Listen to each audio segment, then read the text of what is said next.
Hello friend, welcome to our channel continue study.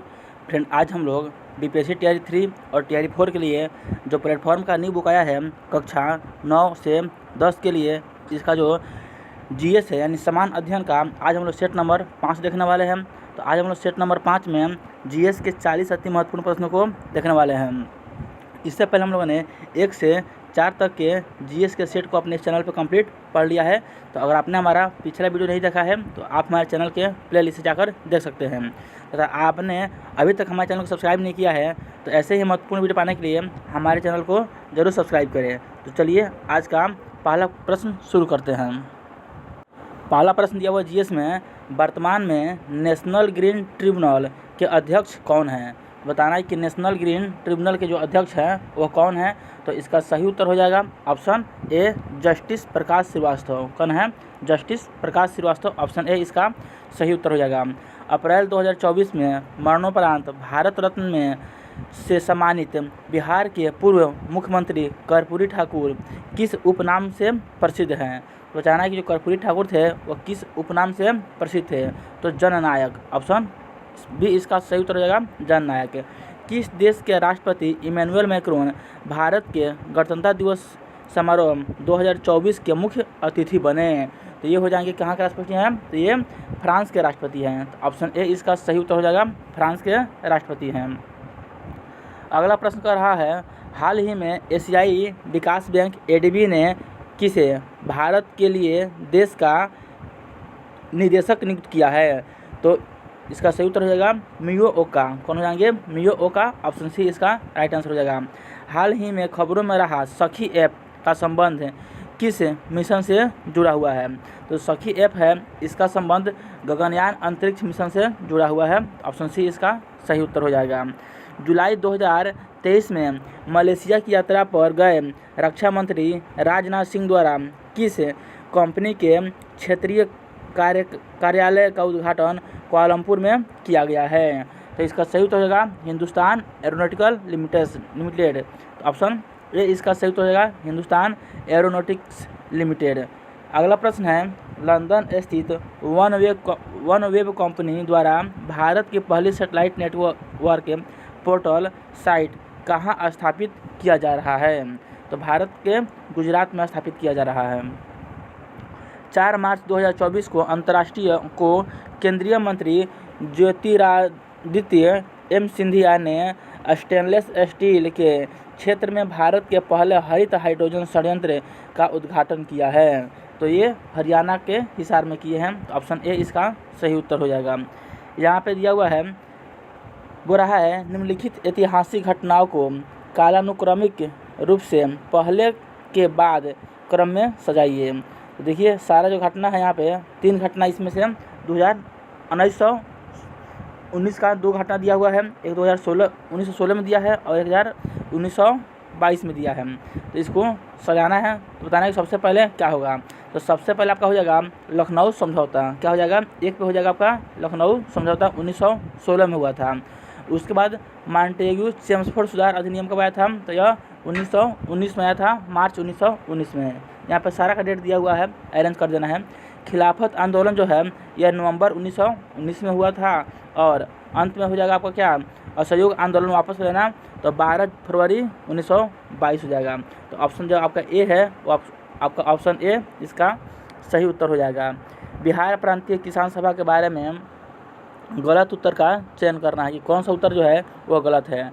इसका गठन स्वामी सहजानंद सरस्वती जी ने किया था, यह कथन सत्य है। बी में दिया है, इसका गठन 1935 में हुआ था, तो यह कथन जो है वो बिल्कुल असत्य है। इसका गठन 1900 का हुआ था, 29 में किया गया था। अगला प्रश्न है, यह गठन किसानों के हितों के लिए कार्यरत थी, यह भी कथन जो है वो सत्य है। तो ऑप्शन जो बी है वह असत्य है और जो असत्य है वही हमें खोजना है। तो ऑप्शन बी इसका सही उत्तर हो जाएगा। अगला प्रश्न कर रहा है, निम्नलिखित में से कौन से राज्य ने सबसे पहले सहायक गठबंधन प्रणाली को स्वीकार किया था? तो सबसे पहले सहायक संधि पर बताना है किसने हस्ताक्षर किया था? तो आपका हैदराबाद। ऑप्शन सी इसका सही उत्तर हो जाएगा। इन लेखकों में से किसने सबसे पहले ब्लैक होल त्रासदी का उल्लेख किया था? तो जे जेड हॉलबेल ने सबसे पहले ब्लैक होल की उल्लेख किया था। दांडी मार्च में गांधी जी के साथ कितने लोग थे? तो गांधी जी के साथ दांडी मार्च में बताना है कि कितने उनके साथ लोग थे। तो इसका सही उत्तर हो जाएगा ऑप्शन बी 78 व्यक्ति थे। राष्ट्रीय आंदोलन में बहिष्कार का सुझाव सबसे पहले किस समाचार पत्र में आया था? तो सबसे पहले कृष्ण कुमार मित्र का संजीवनी में आया था। तो ऑप्शन ए इसका सही उत्तर हो जाएगा कृष्ण कुमार मित्र का संजीवनी। आदि ग्रंथ यानी गुरु ग्रंथ साहिब का प्रथम संकलन किसके द्वारा किया गया था? तो इसका जो प्रथम संकलन है वह गुरु अर्जुन देव के द्वारा किया गया था। इनमें से कौन सा नेता गांधी जी के चंपारण सत्याग्रह में उनके साथ मौजूद नहीं था? तो बताना है कौन सा जो नेता था वह मौजूद नहीं था। तो डॉक्टर राजेंद्र प्रसाद ये दो मौजूद थे। उसके बाद मौलाना मजहरुल हक ये भी मौजूद थे। लेकिन सी में दिया है CR दास, चित्तरंजन दास, तो ये मौजूद नहीं थे। तो ऑप्शन सी इसका सही उत्तर हो जाएगा। किस भारतीय राज्य की भूमि की तटरेखा सबसे लंबी है? तो अब भारतीय राज्य कौन सा हो जाएगा? तो गुजरात हो जाएगा, ऑप्शन सी है। निम्नलिखित में से कौन सा पूर्वोत्तर भारत के 7 सिस्टर राज्यों का सदस्य नहीं है? तो त्रिपुरा है, सिक्किम जो है यह नहीं है, जबकि मेघालय है। तो ऑप्शन बी जो है सिक्किम इसका सही उत्तर हो जाएगा। गोबी मरुस्थल निम्नलिखित में से किस महाद्वीप में स्थित है? तो यह एशिया महाद्वीप में स्थित है। तो ऑप्शन बी इसका सही उत्तर हो जाएगा। अगला प्रश्न है महाविस्फोटक सिद्धांत बिग बैंग थ्योरी के प्रतिपादक कौन थे? तो इसके जो प्रतिपादक है उनका नाम बताना है। तो उनका नाम हो जाएगा जॉर्ज लेमेत्रे। ऑप्शन बी इसका सही उत्तर हो जाएगा। जोजिला टनल प्रोजेक्ट कहाँ स्थित है? तो जो जोजिला टनल है बताना है कि कहाँ पे स्थित है? तो यह जम्मू कश्मीर में स्थित है। ऑप्शन बी इसका सही उत्तर हो जाएगा। भारत का कौन सा राज्य सोने का सबसे बड़ा उत्पादक है? तो सोने का सबसे बड़ा उत्पादक कर्नाटक है। कर्नाटक का जो हठी और कोलार का जो क्षेत्र है वह सोने के लिए बहुत ही प्रसिद्ध है। तो कर्नाटक इसका सही उत्तर हो जाएगा। निम्नलिखित में से दक्षिण अफ्रीका की प्रशासनिक राजधानी कौन सी है? तो दक्षिण अफ्रीका की प्रशासनिक राजधानी हो जाएगा Pretoria, option C. Sardar Sarovar बांध किस नदी पर बना है? तो सरदार सरोवर जो बांध है यह नर्मदा नदी पर बना है। ऑप्शन ए इसका सही उत्तर हो जाएगा। जब एक प्रकाश किरण अपवर्तनांक n के माध्यम से प्रवेश करती है तो यह देखा गया है कि अपवर्तन कोण का मान आपतन कोण का आधा है। आपतन कोण का मान होगा, जो आपतन कोण है इसका मान बताना है। इसका मान हो जाएगा 2 cos इनवर्स n/2 हो जाएगा, यानी आपका ऑप्शन सी जो है वह इसका सही उत्तर हो जाएगा।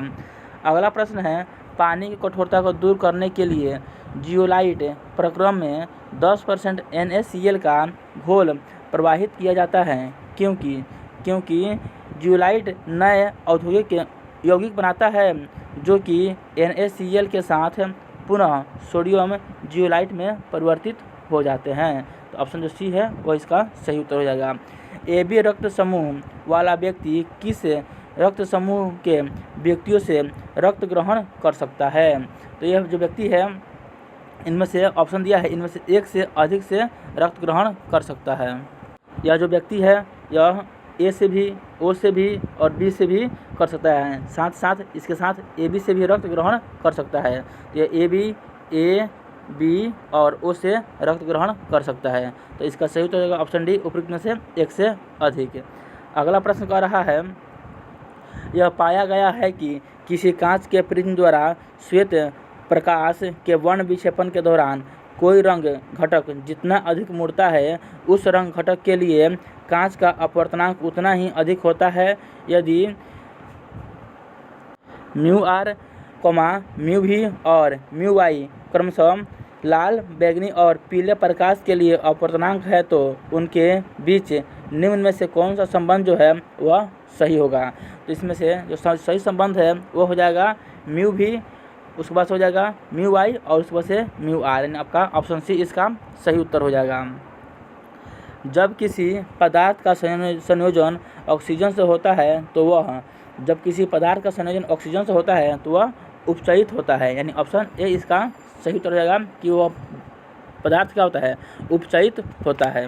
अगला प्रश्न कर रहा है निम्नलिखित में से कौन सा पौधे एक लिंगी पुष्प उत्पन्न करते हैं। तो एक लिंगी पुष्प उत्पन्न करने वाले पौधे हैं तरबूज और पपीता, ये एक लिंगी पुष्प उत्पन्न करते हैं। अगला प्रश्न है, निम्नलिखित में से कौन सा मानव उत्सर्जन प्रणाली का गठन करता है? तो मानव उत्सर्जन प्रणाली गठन करता है एक जोड़ी गुर्दे, उसके बाद एक जोड़ी मूत्रवाहिनी, एक मूत्राशय और एकल मूत्र मार्ग, यानी आपका ऑप्शन ए इसका सही उत्तर हो जाएगा।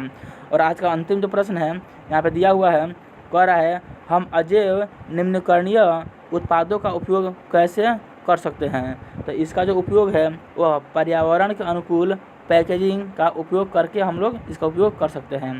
तो आपका ऑप्शन ए इसका सही उत्तर हो जाएगा। तो फ्रेंड, यही आपका आज का सेट नंबर 5 का जो 40 नंबर का जीएस था इसका प्रश्न था।